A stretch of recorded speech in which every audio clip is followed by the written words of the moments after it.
Këshilli për rregullorin mandatet dhe imunitetin është mbledhur për të shqyrtuar nismën e mazhorancës socialiste për ndryshime në rregullorin e Kuvendit, një proces që ka sjellë debate të forta mes palëve politike. Është propozuar reduktimi nga 10 minuta në 5 minuta, është një çështje që është për të diskutuar, mund të ketë propozime të tjera. Ne si propozues thjesht duam të hapim këtë diskutim. Opozita ka kundërshtuar nisjen e procedurës së shqyrtimit të amendimeve, duke argumentuar se më parë do duhet të bëhet publik vendimi përfundimtar i gjykatës kushtetuese, e cila sipas tyre ka rrëzuar më herët ndryshimet e bëra në rregullore dhe rekonstruktimin e komisioneve në fillim të kësaj legjislature.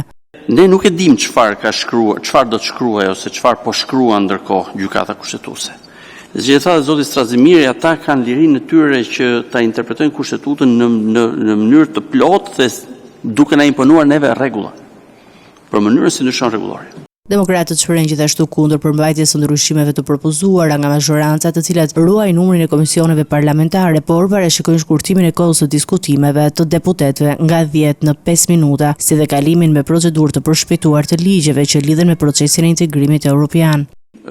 Jo vetëm tim, po dhe gjykimin tonë si opozit, janë amendamente që do vazhdojnë të deformojnë edhe më shumë mënyrën e funksionimit brendshëm parlamentit, reduktimin e hapësirave të deputetëve individual dhe të opozitës. Debatet në mbledhje kanë qenë të shumta, ndërsa në përfundim të diskutimeve kryeparlamentari ka garantuar anëtarët e Këshillit se nuk do të hartohet raport për seancën plenare pa u zbardhur më parë vendimi i gjykatës kushtetuese, duke lënë procesin ende të hapur për shqyrtim të mëtejshëm.